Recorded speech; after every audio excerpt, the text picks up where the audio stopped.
Hi everyone, I'm Kristen Wilson, Vice President of NASIG, and I have the pleasure of introducing our final vision speaker for the conference. Philip Schreur is currently the Associate University Librarian for Technical and Access Services at Stanford University. He earned a PhD from Stanford in medieval music theory and an MS or an MLIS from the University of California, Berkeley. Philip has been the chair of the Program for Cooperative Cataloging and deeply involved in the implementation of the new cataloging rules, resource description, and access in the United States. With a mid-career move to HighWire Press, he developed an interest in the automated taxonomic analysis of digital text. Currently, he is in charge of coordinating linked data project development for the Stanford University Libraries. Initial areas of interest include the use of linked data as a mechanism for identity management across traditional resources and those within the digital library, the integration of linked data from disparate sources, and the transition of traditional technical services workflows to processes rooted in linked open data. Please join me in welcoming Philip Schreur.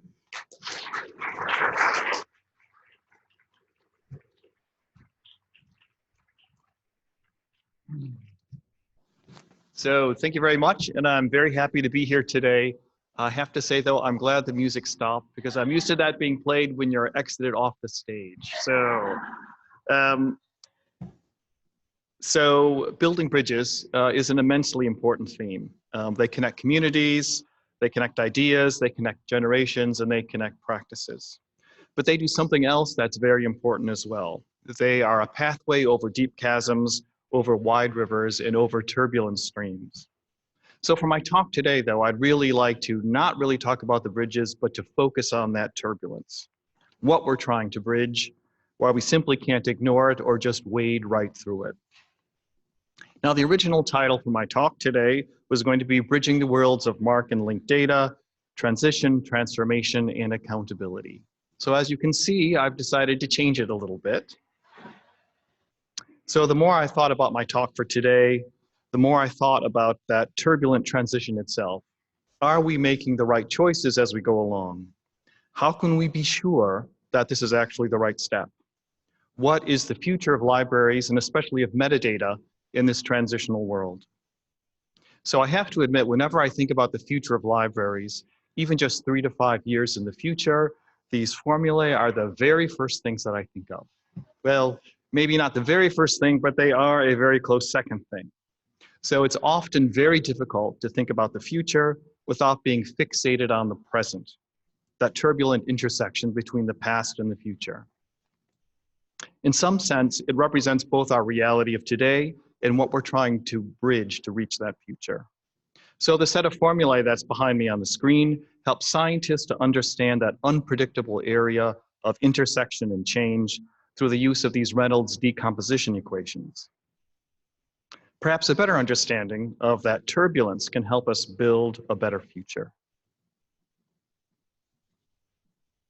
One of the most difficult boundary layers to understand is the intersection between fresh and salt water, where the ocean meets the land. The currents created there can be amazingly difficult to predict. They're tantalizingly familiar at a very high level, but quite unpredictable locally. Now, as I look at trends in technical services, and especially metadata, I find similar unpredictability.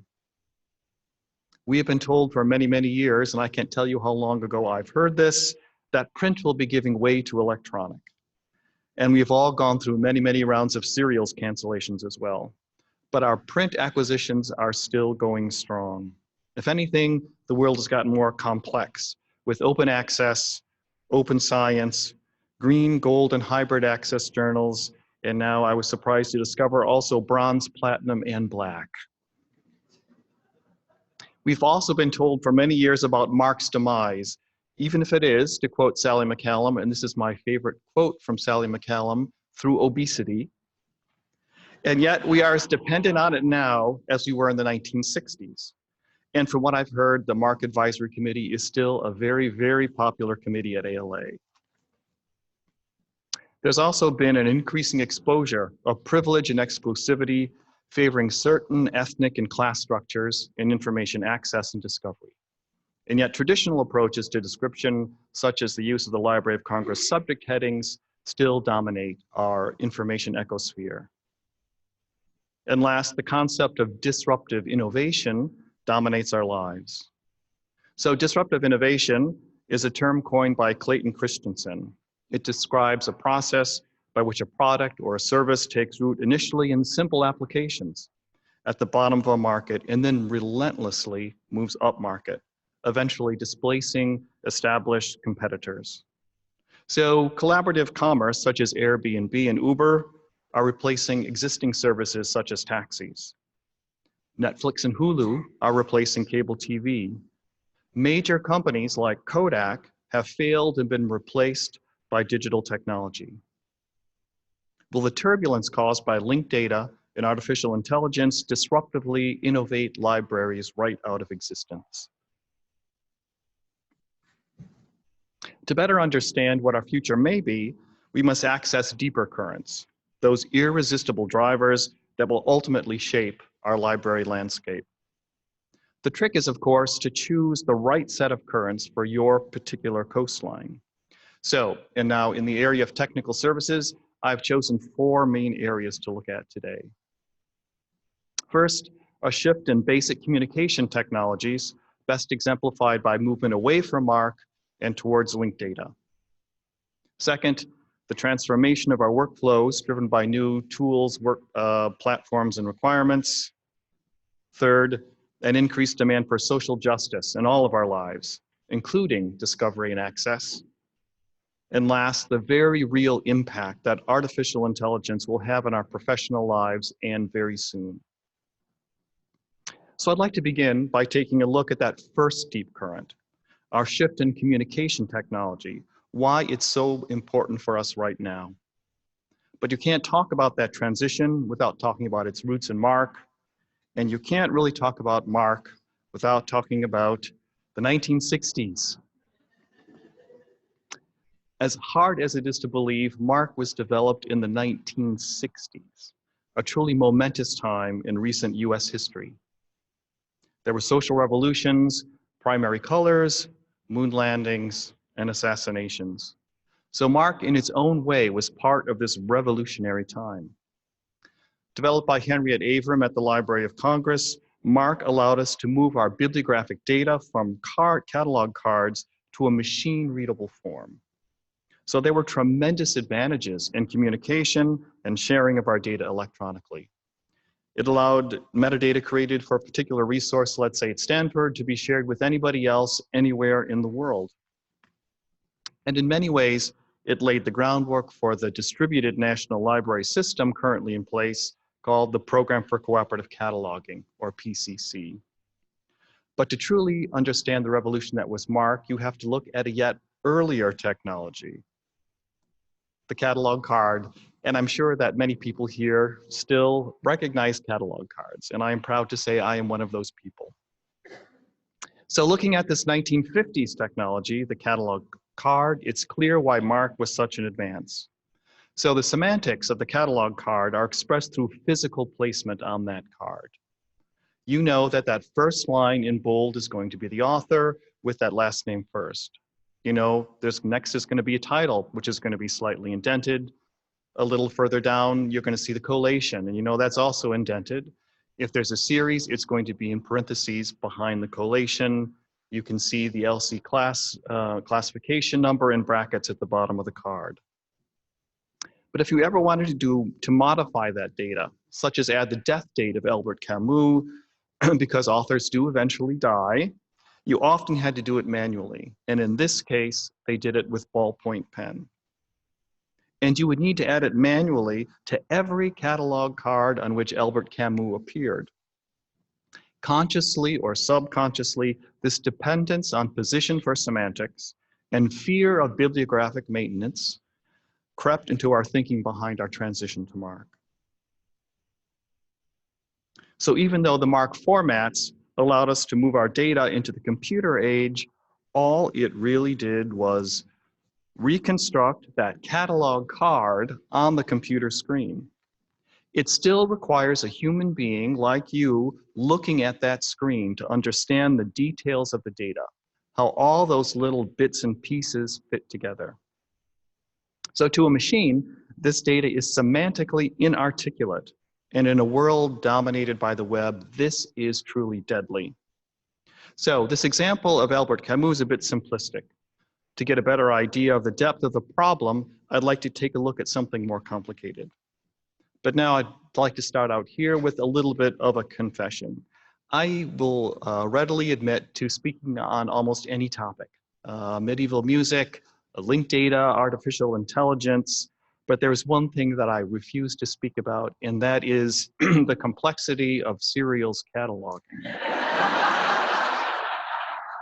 So I hope you won't mind, but I've chosen something a little bit more familiar with, and that is music. I started out as a music cataloger. So I actually got my first job, Stanford Music Library as a graduate student. I was sitting there cross-legged on the floor looking into the card catalog, and the head of the library came up to me and said, "You're too skinny, you need to eat, you need a job. What about working in the library?" So that is how I got started.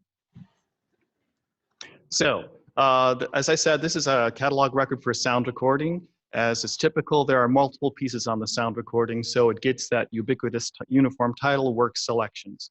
But I'd really like to look at the areas that are below that black bar. So there's a few main sections here. There's the contributors. You can see that there's a performer. In this case, it's a singer.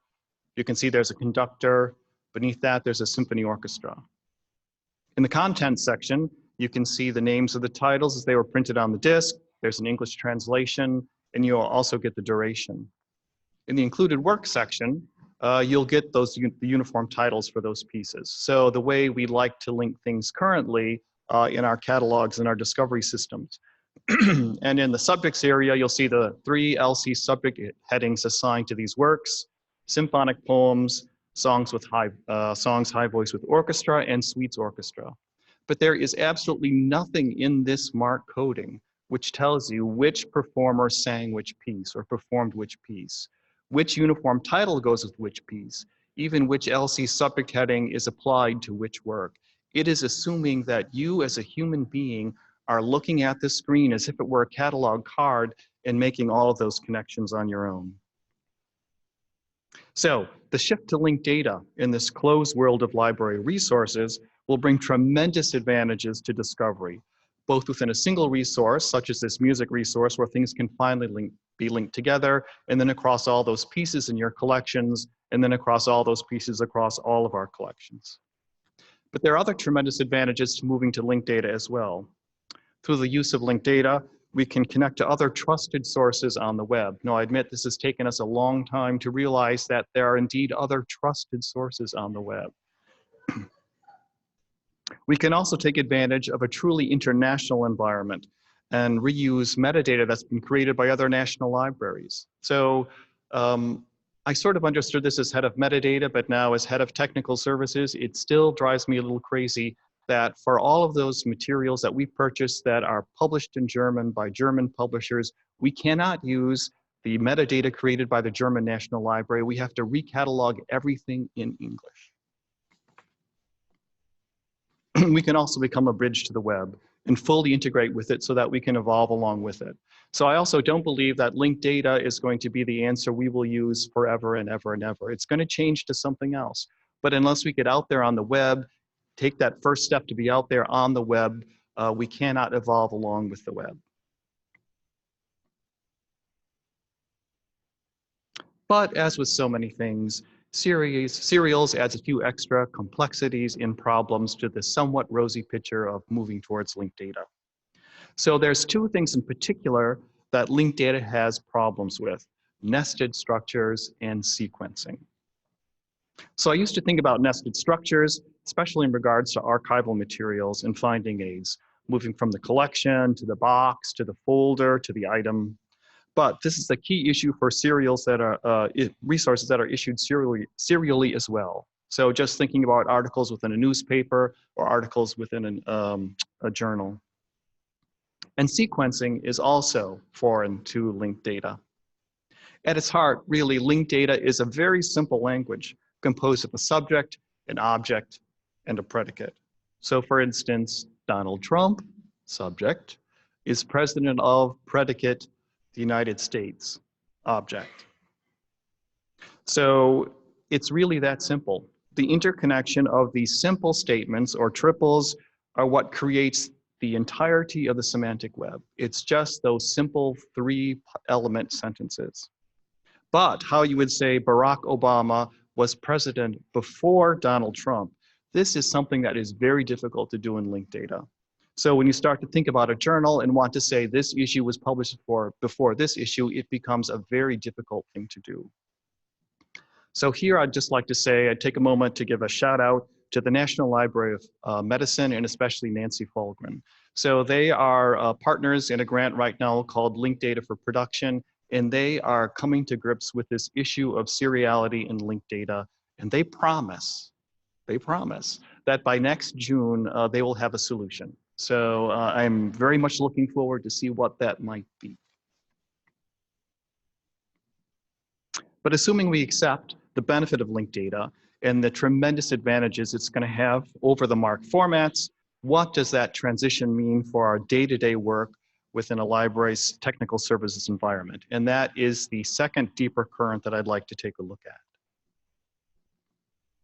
So my second deep current involves questions concerning our work environment driven by this transition to linked data in other new technologies like artificial intelligence. Now, when I think about our current workflows and the stresses we put on them, I often think about this episode from the old I Love Lucy show, and this is my first video, and I'm hoping that it will work.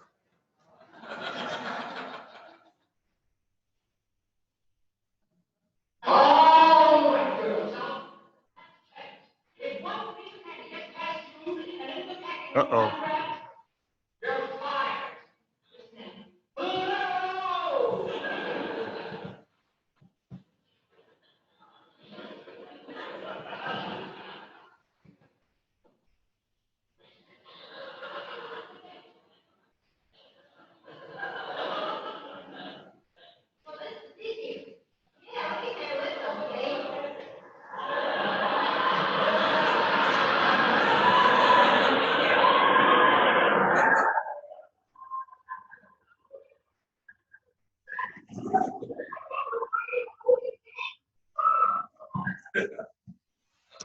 So that is one of my favorite lines out of there. I think we're fighting a losing game. So over the years, we have honed our workflows to be ruthlessly efficient. We run with the brutal efficiency of a Tesla factory, with each element of the workflow shaped very carefully with little tolerance for variation. And as additional requirements are added, whether it is reduced staffing or the addition of the digital library, all we do is crank up that conveyor belt. We simply cannot afford to be less efficient than we already are. But as technical services moves from an insular service model confined by the MARC formats to a broader community-based model rooted in the web, our old model of an institutional conveyor belt starts to break down. Now, there are many areas that we could more closely examine, but the two in particular deserve a better look. First is our need to convert vast quantities of legacy data to linked data. And second, how we incorporate our controlled headings into this new open web environment.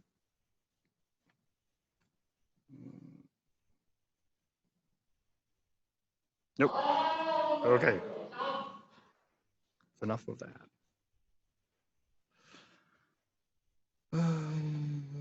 Okay. Legacy data is going to be with us for decades to come. There are probably still some of us who remember that transition from the card catalog to the online catalog and how long it actually took. All those grants for card catalog conversion, the fears of a new technology, the fears of a loss of data, and especially the fears about loss of jobs. What lessons can we learn when we make this next major transition to linked data? If we must inevitably lose some of that data, what data should it be? Can we actually make deliberate choices this time? This transition is going to be a lengthy one, no matter how quickly some of us, like me, wish that it would come. And even if we wish to transform our metadata backbone to linked data, we are still going to be working with vendors who want to supply us MARC data for many years to come, and library partners who will continue to work in MARC and whose data we wish to make use of. For instance, the Bibliothèque Nationale de France has remained committed to Intermarc for the near future and sees no need to make a transition to linked data anytime soon. They'll rely instead on conversion to linked data for metadata communication outside the BNF and still use Intermarc for communication within the library. Now, many of libraries here in this room today may follow that same option and only convert data when needed to linked data. Now, to make matters more complex, MARC isn't only used for metadata creation and exchange. Much of a library's basic functionality is driven on services that make use of the intricacies of the MARC fields, subfields, and indicators. Everything from complex internal reporting to discovery is driven through their use in common system architectures. And I bet there is not one person in this audience here today that has not twisted a 9XX to do something they should not have in their own personal library. Some functions, such as discovery, can very well benefit from a linked data approach. But others, such as payments or authentication, may function much better making use of MARC data in a relational database. We simply cannot change the metadata format alone without having the systems in place to tie all those elements together. And so even the great advance of the massive conversion of our backfile of MARC data can only be a first step.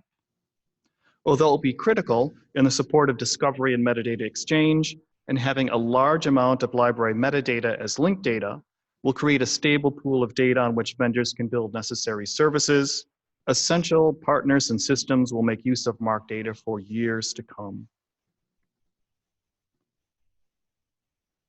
But our world does not stop with the conversion of that MARC data.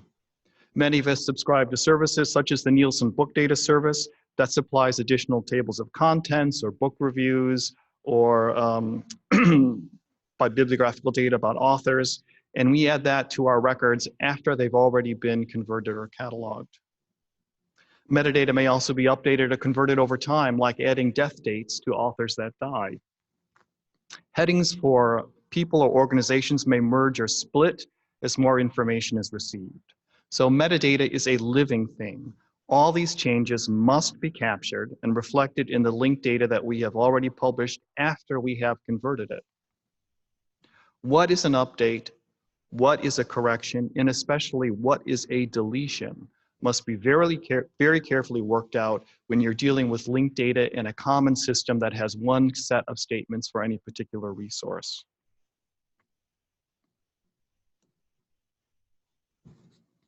And if we are to convert our data, we must also consider the particular ontology that we wish to convert our MARC data into. So by its nature, the web is distributed and variable. And by their nature, libraries prefer things to be more consistent for an easy exchange of data.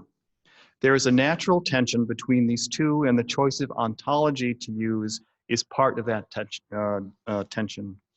So this diagram comes from a paper by Osmo Suominen from the National Library of Finland called From MARC Silos to Linked Data Silos. In it, he visually tries to show the complex relationships in the forest of data models springing up. And I don't really expect you to get anything much out of this diagram other than that it is very complicated. So currently, an ontology created by the Library of Congress called BibFrame appears to best capture the library data that we have stored in MARC. But there are other standards as well. Schema.org, Dublin Core, and for those in the museum community, things like CDOC CRM that focus on the object as opposed to bibliographic descriptions. And even if we decide to settle on BibFrame as a common ontology, will BibFrame become as variable as MARC has been, with MARC 21, Canadian MARC, Chinese MARC, Intermarc, the list goes on and on.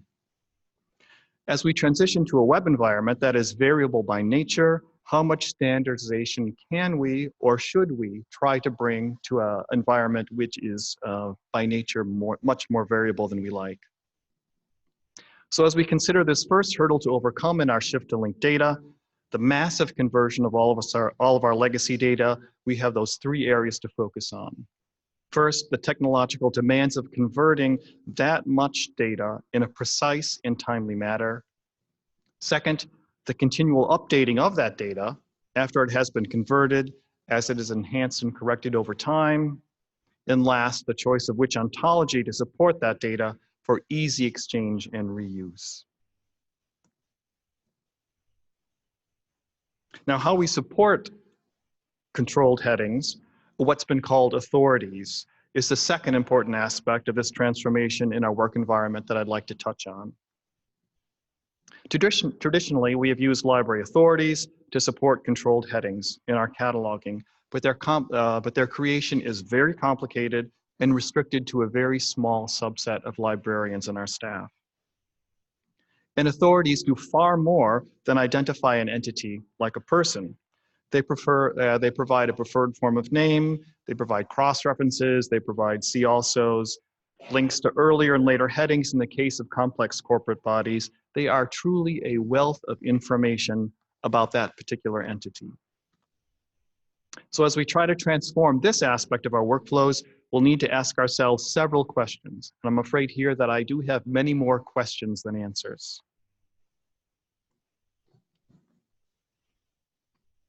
So one of the most mind-bending concepts I heard when I began with linked data is that an identifier can represent one and only one thing. So I have to admit, this sounds simple enough, but it does cause some deep issues here for us for authorities and libraries. Our authorities are descriptions of people, of places, of events. And since they represent a description, let's say of a person, the identifier cannot represent the person themselves, the physical person like me. It represents a description of that person. And since only people themselves can take actions, you need a separate identifier for that person as a physical being in order for them to be able to take action in a linked data sense. And those things are called real-world objects, or RWOs. So, and how do you tell the difference between all these RWOs?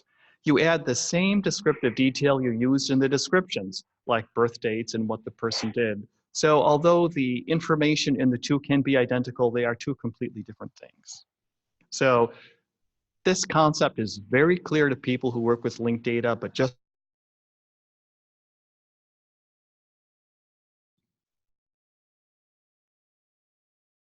a second issue to consider is the high-level training required to create a national level authority. We often restrict authority creation to professional staff and have gone through extensive training in the name authority cooperative or NACO. But authorities are really not required for all levels of cataloging. And Stanford alone has over 1 million personal names in its catalog which are not supported by an authority. And when you add corporate bodies and subject headings, the number of controlled access point without an authority are really tremendous. But in a linked data context, every entity is going to need an identifier. And identifiers can be created by anybody in the world at any time. So what will be the overlap between the world of authorities and identifier creation and management? Does the library's preemptive approach to authority record creation have a parallel out there on the open web? And third is the impact of our cataloging rules, resource description and access, or cooperative programs such as PCC or CONSER that requires authorities in support of controlled access point in our cataloging workflows. Will identifiers alone ever be an acceptable substitute for an authority?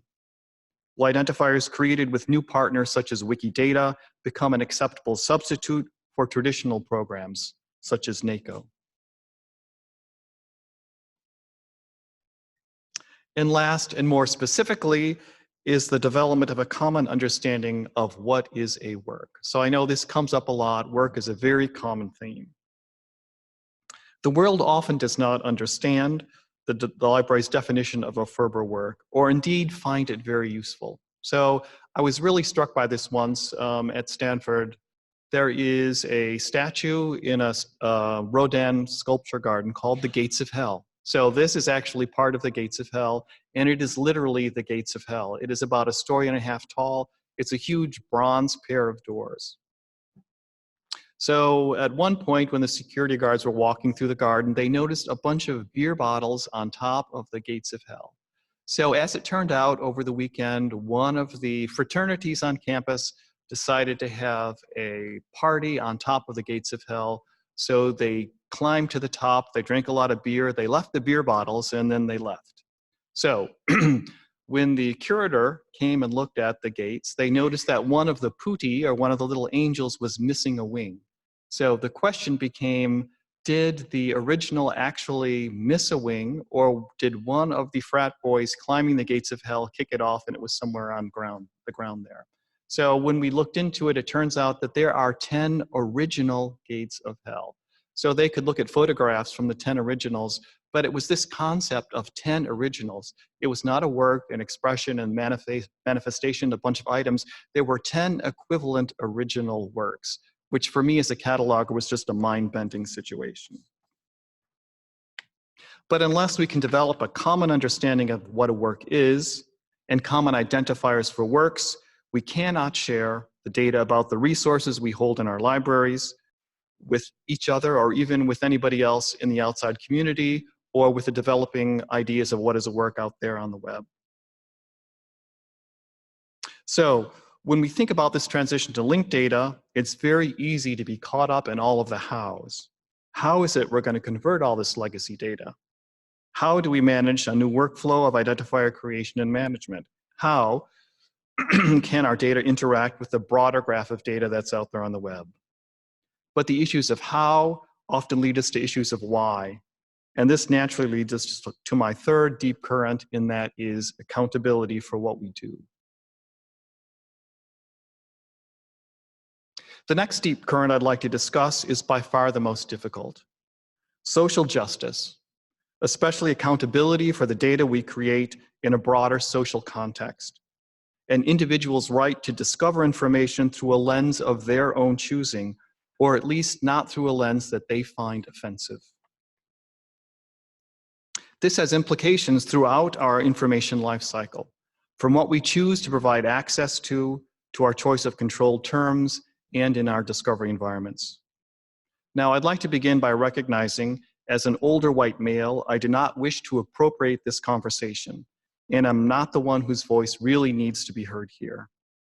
These conversations have been going on for a while and have many fine voices from people that are most deeply affected by them. Even if those conversations, like passages in Robin DiAngelo's White Fragility, can be very difficult to hear. And yet, as part of the problem, I am part of this issue. As I was thinking about this talk a couple of weeks ago and what I would say, I was struck by a quote by John F. Kennedy, supposedly quoting Dante's Divine Comedy. And that quote was, "The hottest places in hell are reserved for those who in a period of moral crisis maintain their neutrality." So in that spirit, I'd like to summarize the topic, acknowledging the fact that I am not really part of this conversation, that I'm here to listen and learn, but also having heard some of these hard truths to suggest some pathways forward. The discussion as to whether libraries are or should be neutral is not new, as shown from these slides by Chris Borg back in 2015. But recently, it has achieved additional attention because of the American Library Association's President's Program, Are Libraries Neutral? Have they ever been? Should they be? So 2 debaters spoke in the affirmative and 2 in the negative, with a panel of 4 commentators responding to the presentations. Now, library technical services was not a primary part of this debate, perhaps because of the seemingly arbitrary nature of cataloging and processing, but we are far from exempt. As Nina de Jesus has pointed out in her article, Locating the Library in Institutional Oppression, certain values structure libraries in such a way that they come to embody institutional oppression rather than resist it. Some argue that even authority records, although created with the intent to improve accessibility, commoditize creative works by ensuring that they have an identifiable owner. And through the creation of subject terminology, that power to name things. Catalogers control how information and discovery must be approached.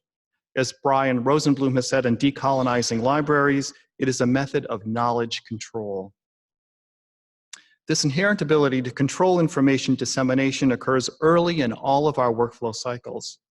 The choice of what we decide to catalog, or more importantly, what we decide not to catalog, permanently silences some voices from the scholarly record. The very process of selecting which resources to prioritize in the cataloging queue privileges some above another.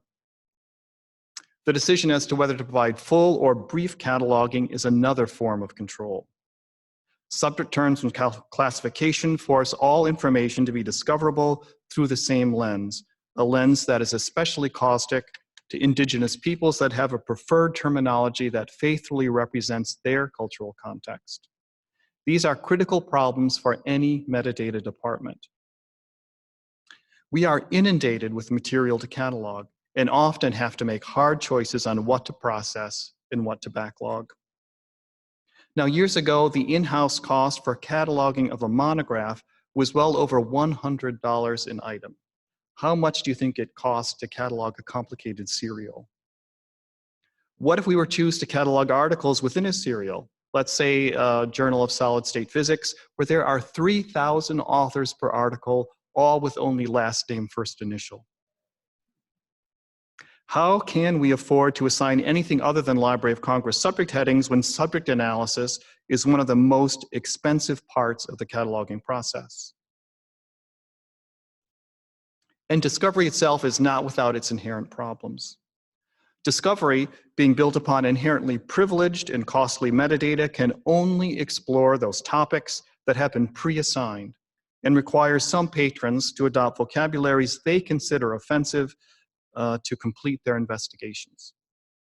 Even discovery tools such as Google that rely on search strategies not dependent upon biased metadata skew results in blatant ways, as has been clearly demonstrated in Safiya Noble's Algorithms of Oppression. Although these issues are not an outgrowth of the MARC formats, can new ways of approaching metadata creation and discovery help free libraries from this cycle of implicit bias? And this brings me to my final deep current, human-centered artificial intelligence. As we look to developing fields such as human-centered AI, that is machines paired with humans to produce a result that neither could do on their own, perhaps there are emerging solutions we can harness to help us come to grips with accountability in a library context. By its close association with descriptive bibliography, library metadata contains two major structural areas: purely descriptive elements, such as collation and notes, and controlled headings, such as names and subjects. In the processing of resources within technical services, it is those controlled headings that demand most of the attention and are limited in assignment to the highest level of staff. They often become a bottleneck through which all work must pass, forcing a choice as to which entities to provide access to. Linked data may indeed offer some solution to this problem. Named entity recognition, the ability to extract names, entities such as organizations, people, places, or dates from digital text, is a well understood technology with any number of commercial services available for quite a while now. Although not a solution for all resources, it can be an excellent starting point for our increasing number of digital materials. And once these entities have been extracted, we can use new tools such as Wikidata for identifier assignment. Although clearly not authoritative as a NACO heading, these identifiers can be assigned rapidly and perhaps eventually even in an automated way. By shifting emphasis to automated identifier assignment rather than authority record creation, the processing of digital resources can be greatly speeded up so that more resources can be described and more detailed access given. The more reconciled identifiers for entities we can make, the deeper we can dig into our digital text, the less privileged our discovery systems become.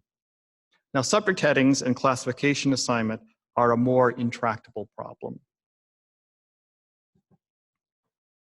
The extraction of concepts from digital text, though, has been around since at least the year 2000. Most recently, a new service called illustrated here, has the ability to automatically extract concepts from millions of digitized articles and books.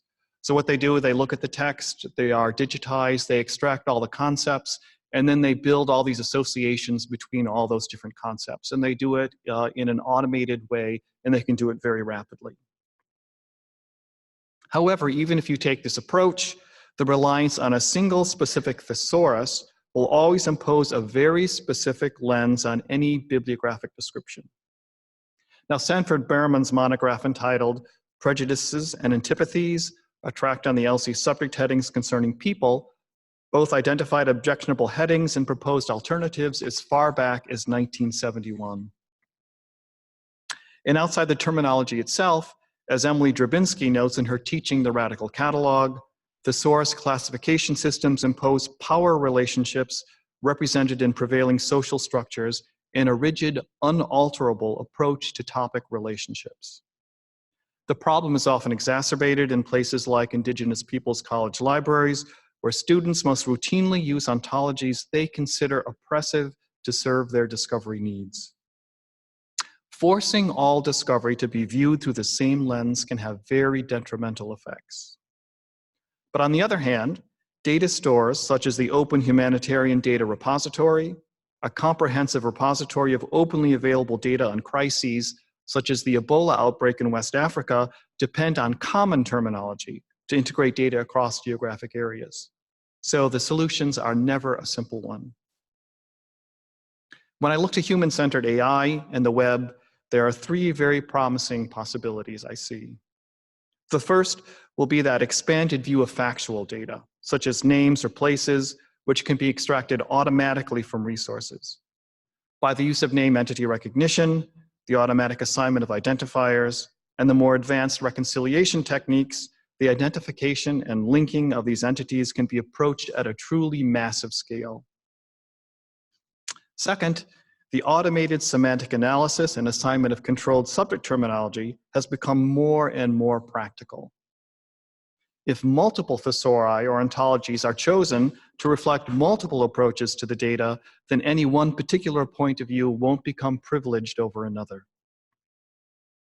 And the third can be created by taking advantage of the web's complex linking of data surrounding any particular domain or topic, especially following the discovery pathways of multiple anonymized researchers. By not relying exclusively upon flawed or biased metadata surrogates for individual resources, but by taking advantage of the evolving complex web of links and interactions created by researchers as they explore any particular topic, no single point of view becomes privileged, and multiple views onto the same data can be made available.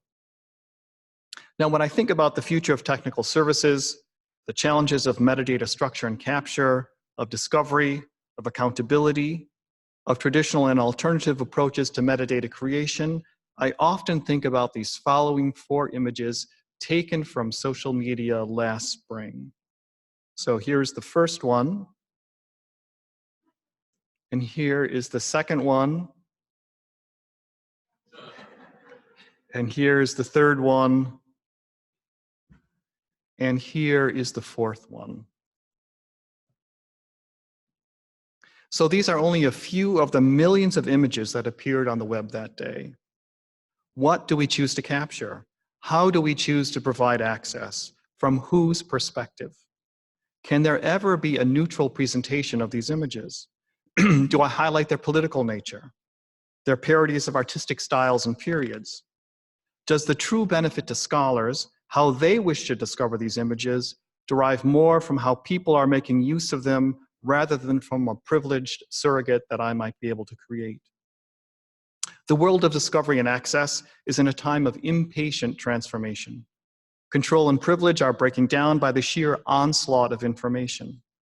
How libraries choose to respond will either bind them tightly to this new, continually morphing data sphere, or marginalize them to a secret garden formed by those semantics of the catalog card. Our world is a rapidly evolving place. How should we as information professionals respond to all the challenges that these deeper currents are presenting us? At times, it feels more like we are being forced from what we know and love rather than being embraced by this new world.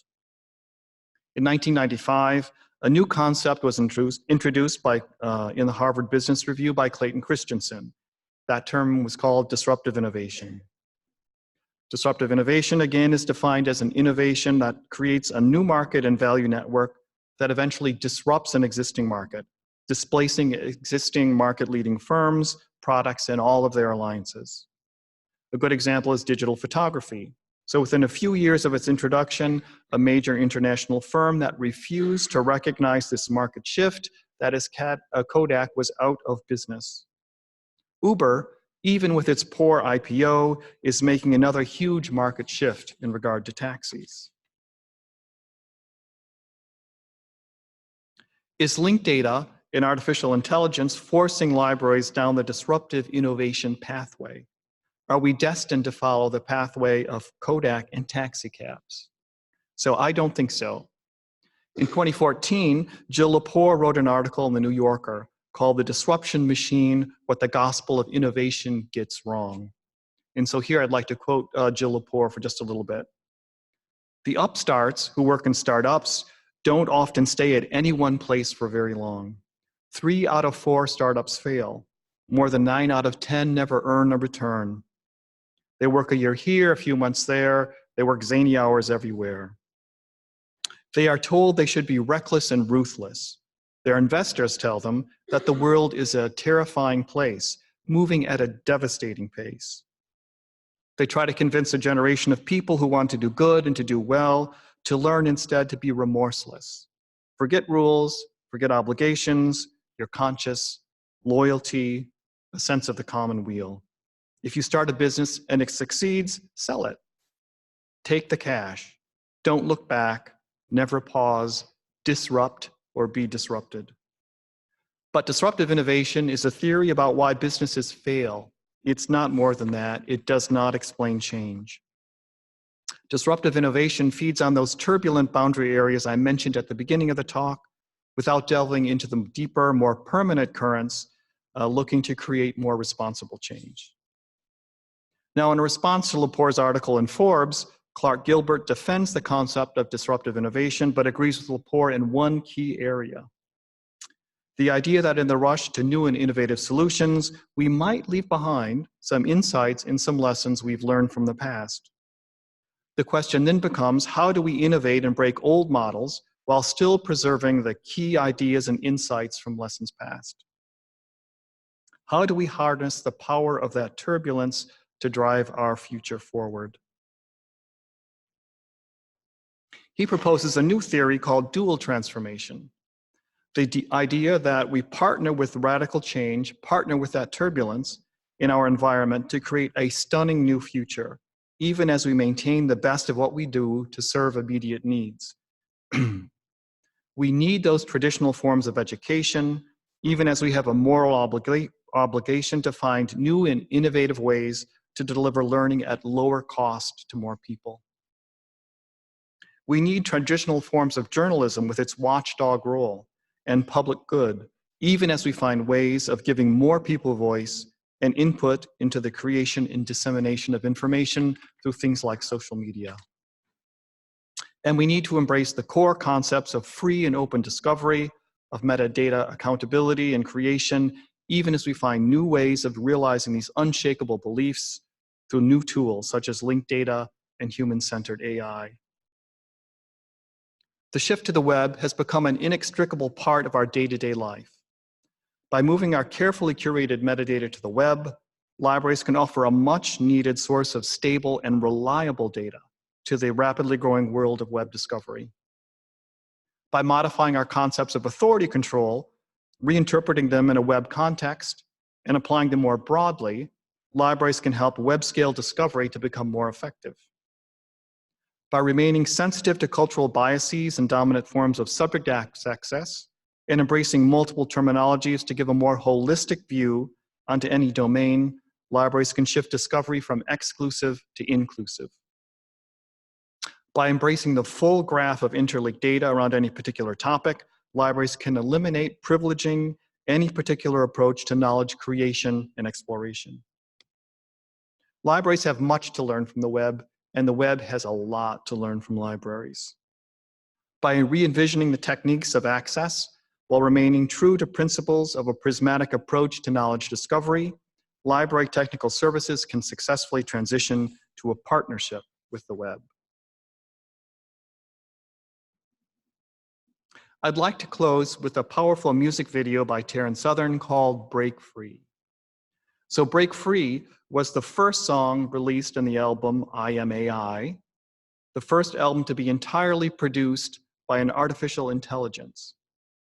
The lyrics were written by Taryn Southern, but the melody and music production was done completely by an AI called Amper. So I find the chorus of this music video particularly good. There's more to who we are. There's more to what we could be. As I feel the weight of being, I'm learning how to break free. So here is that music video.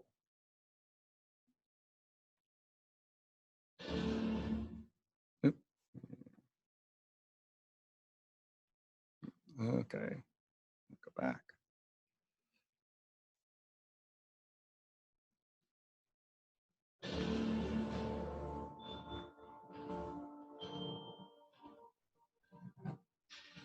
I wish I could see beyond what I can see. I wish I could touch beyond what I can touch. I wish I could feel beyond what isn't real. I wish I could imagine, yeah. There's more of who we are. There's more of what we could be. I feel the weight of being. I'm learning how to break free. I'm going away. I'm going away. Free. I'm going away. I'm going away. Free. I wish I could snap beyond what I can snap. I wish I could taste beyond what I can taste. I wish I could sense beyond the present sense. I wish I could imagine, yeah. There's more of who we are. There's more of what we could be. I can feel the weight of being. I'm learning how to break free. I'm going away. I'm going away. Free. I'm going away. Free.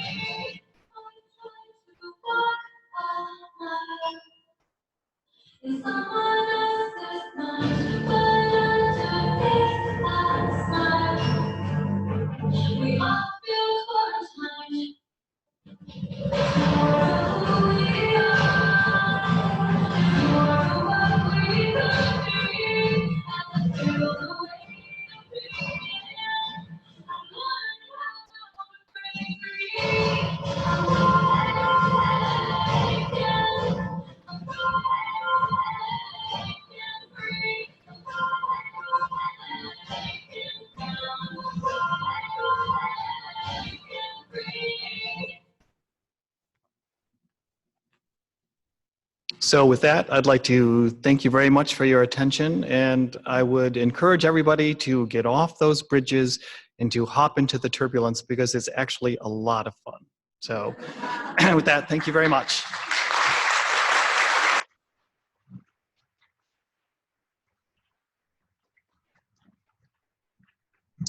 And I think there's supposed to be time for some questions as well.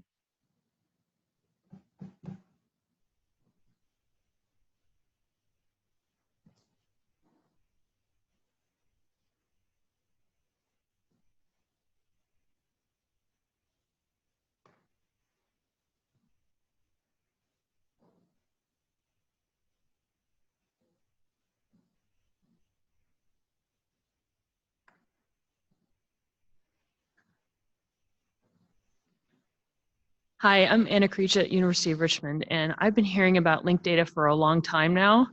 And every time I hear about it, it's like, oh, it's so great, except it can't do this, this, this, this, this. Like, so I'm looking at it going, well, why invest my energy in this now? Why just wait till it's finally able to do all the things it should be able to do? So I think what's interesting about linked data is that many parts of the world have already switched to linked data. They're already using it. It's very common. The Sematic Web is a big thing. News services, business services, governments, they're all using it. It's one of those situations where really the libraries are one of the last to adopt it. So I think there have been tremendous reasons why linked data has become very popular in the world. It does tremendous numbers of things. There's this big network of things out there that is all linked together, and libraries are sort of a bubble that have stayed off to the side. So I think what's interesting for libraries is that there is huge advantages already out there for us to connect with all the data that's there. The hard part for libraries, I think, is trying to understand linked data in its own context. So we have lived in a very, a more condensed world, and it's a very well-described world. I mean, even though I mentioned there's a number of headings we have that aren't connected to each other, we have done a great job with our data. I mean, it's compared to the rest of the world, it is very clean, and it is very difficult to step outside of a world that is that controlled and that clean into something that's broader. And I think that's one of the reasons that is sort of encouraging us not to make that step.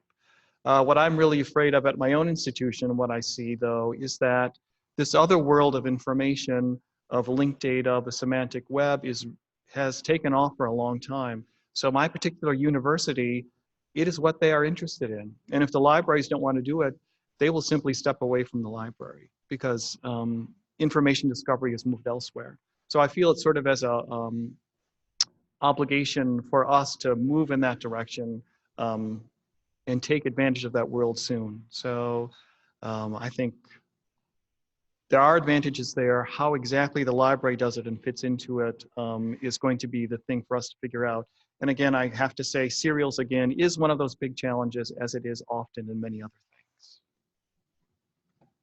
things. I'm Hank Young, serials cataloger, and I want to get started on linked data.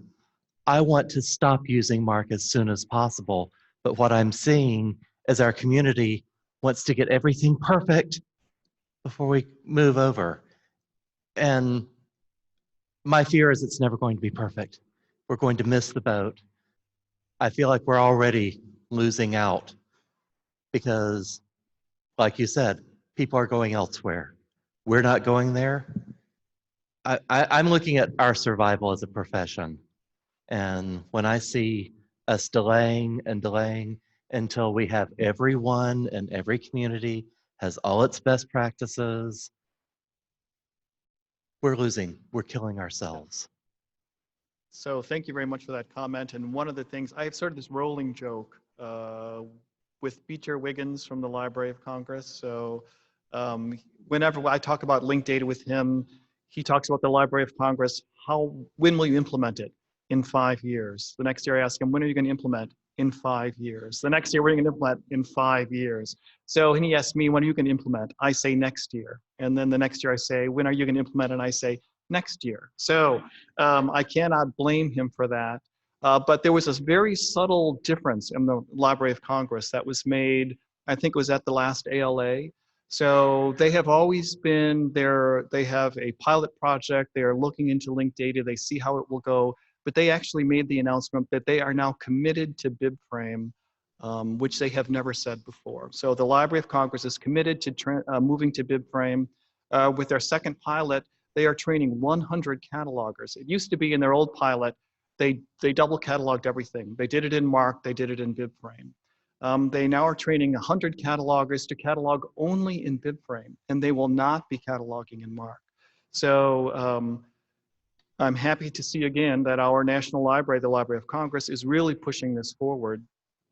The one element that they are also commissioning from index data, which is great, is a converter that goes from linked data back to MARC. So I think for a lot of us, there are going to be people, well, for instance, the Library of Congress, if they catalog in BibFrame, there's going to be libraries that still want MARC. So they need to be able to provide MARC. So they're going to do this conversion service. But there are a lot of people, so we are a Circe Dynix library. So we run a lot of reports and things from the MARC data that are in the system. And so even though I can see linked data being used for discovery, because there are huge advantages, the thought of trying to run those detailed reports off linked data just seems like it's really going to be very problematic. So there's things I'd like to be able to run with MARC data in our system and maybe do discoveries linked data. So once that final sort of commissioned conversion services in place from BibFrame to MARC, then I think we'll finally have that full cycle of data there. And then libraries will be free to make that transition, because if they actually need MARC for something, they can get it if they really need it, but they can focus on BibFrame and linked data for discovery, which would be great. Hi. So on the video that you closed on, I'm wondering, do you see any potential for AI assisting in technical services? So there is a project of which we will be starting at Stanford this year. We have looked at AI a lot, but it's sort of like when I thought about linked data years ago, it's like, what is the practical use we can actually have for this? So we are going to be looking at our theses and dissertations. And I think the advantage there is that they are digital, so that all the text is digital. We've never given them subject access, because we figure they're in English.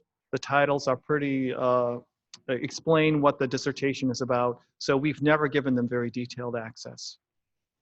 So what we're going to try to do is we're going to take the full text of the theses, we're going to give it to we're going to have them create these controlled subject terms for us, and then we'll automatically feed them back into our database so that we can get the subject headings for theses and dissertations automatically generated. So we'll see how well that process goes. But I can see in the future going forward, we might be able to use something like that for electronic text as well, outside of theses and dissertations. So yeah. Hi, Phil. Thank you for your presentation. On the social justice aspect, so we at the University of British Columbia, specifically at the HighWire Library, have had a long history of dealing with some of the social justice issue by using our own Brian Deere classification system, which arranges our collection around concepts of indigenous research and thought, culture. We have used what we call the First Nation House of Learning Thesaurus to represent those concepts that are lacking in representation in LCSH, or presented in a way that is actually offensive to our user population. One of the efforts we're trying to put together is to sort of try to raise that from a local practice and have a conversation more nationally to spread better practice in terms of representing, in our case, indigenous populations, but you can broaden that and talk about, as you said, other unrepresented groups or non-represented groups in the way knowledge is presented, packaged, and stuff. My concern, especially in some of the preliminary conversations I've had, is sometimes that takes a form of, we're going to do it this way and exclude the Western way, which I have issues with, because what I'm afraid that leads us down is a path that I see very much in evidence in our social media, where all of a sudden groups are just talking to themselves.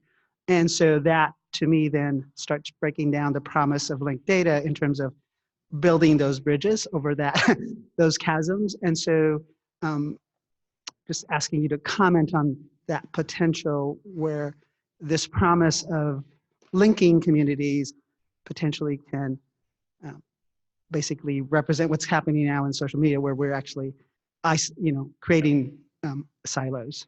Right. It is linking. Right. Linking is the idea of linking is a great thing, and then how you actually go about it and how you implement it becomes much more difficult, and how you conceptualize it. So as I said, there are circumstances where you actually want a single terminology to link things together, where it's really important, like in the case of Ebola, to be able to pull in information across many sources. But then there are other ways that people look at the same topic that you want to be able to represent as well. So again, the only thing that I can say is what I'm hoping is that somehow in our discovery environment, we can be able to represent multiple ways of looking at the same topic, so that people can either make a choice. Maybe it's a way, if you know what your preferred approach to discovery is, that when you log into a system, the system knows who you are and it knows what you prefer, or you are able to select sort of different lenses to be able to look at things. Now, when I was actually talking with the people who invented UNO before, the thing that I was fascinated by, he shows a picture of a brain, and he shows how UNO works the way your brain does, as far as conceptualizing information and pulling things together. And what I told him, what I would really like is to be able to use somebody else's brain. You know, I know my own brain, you know, and I always approach things exactly the same way. But if I could take the point of view of some other group of people for looking at information, it would be something which is truly unique and something which I can't do on my own. So when I think about linked data and AI and the way we can approach data, it's that ability for us to be able to look at something through a lens which is not native to us, which could be very valuable for us when we start looking at different things. Hello, Kevin Balser from UCLA. So I can kind of envision, scenario where in our systems where we have this kind of setup where we can tie together, the SORI in the terminology used within them to use more inclusive language and to kind of address some of the oppressive terminology. But I don't know if you have any thoughts about, that's fine for our local systems, but, even if we are part of the web in that case, we are a very minuscule part of the web. And we, kind of the information and metadata from other sources coming in may not, include that, and we can do some tweaking locally, but it's still not really addressing this gigantic, system where I think is like the algorithms of oppression and, kind of Google. And if there's any way that we could, influence that or, to kind of drive that discussion to kind of address it as the, the larger part of the web. Yeah. So I think you're right. How do we influence the web? It is an amazingly large place. One of the other things that I found interesting is that the web is, though, run by rules. There is a way that they like to structure things, and they have open calls for people to be able to take part in how they're going to structure the web, how the information will fit together, how discovery works. And then often libraries are not part of those discussions. It is amazing to me how we sort of step back away from the web. So you're right, how we interact in something that is that large to be able to push sort of discovery forward, because we are really good at looking at information. We are good at comprehending systems of information, how things fit together. So I think we have a lot to offer, and libraries tend to stand back from things like the W3C, and they do not take part in it that much. So part of it is just us taking a bigger step forward to take advantage and to take part of that world. I am hopeful for artificial intelligence, but you're absolutely right, and Sophia Noble is absolutely right. People create those programs, and so whatever biases those people have, either consciously or subconsciously, they work them into their AI. And if you are dependent on AI, then you are dependent on their thinking in order for pulling how things are pulled together. So you need more, you need more and more people actually being able to program, to understand the programs, to be able to sort of step away from that. But it is very complicated. It's kind of like when my catalogers tell me, do we really have to know RDF? It's just like, it's one of those tough questions. It's like, do you really have to know MARC? Well, no, but if you do, you can figure out a lot of what's going on. And if you see a problem, you can say, well, it's because the indicator or whatever is missing, or it's been done incorrectly. So the more librarians can train ourselves to understand RDF, to get those levels, sort of understanding of program, to be able to become more invested in how this works, I think we'll be able to participate more and we'll be able to have a better eye on how things actually work. All right, we have time for one more question if there's one out there.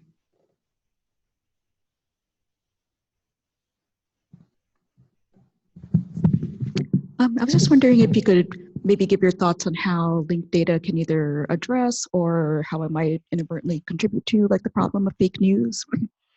Of what? Excuse me. Fake news. Oh, fake news.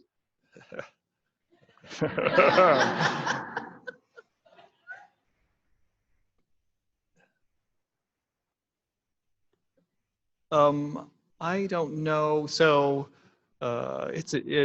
fake news is a difficult question. Now, the interesting thing to me about linked data is that it's a tough world. It is as tough as the world of cataloging, because linked data only works if you use the same identifiers and those things link together. If you use a different identifier for something, they don't link and the information is not pulled together. So in order for fake news to work in a linked data sense, somebody has to be making those links and making those identifiers and tying things together. So it's not that it happens in a magical way. Somebody has gone to the effort of linking those things together. So I don't think that there is an answer in linked data for fake news other than that it can drive sort of a broader context. So again, if you're exploring any particular topic, let's say about tariffs, that you can manage to pull together that whole subgraph of data about tariffs and not present any one particular person's point of view on what they think they should do as far as tariffs with Mexico or whatever. You can sort of pull together a lot of different information and then allow people to explore that whole graph of linked data around the topic rather than just a few particular statements.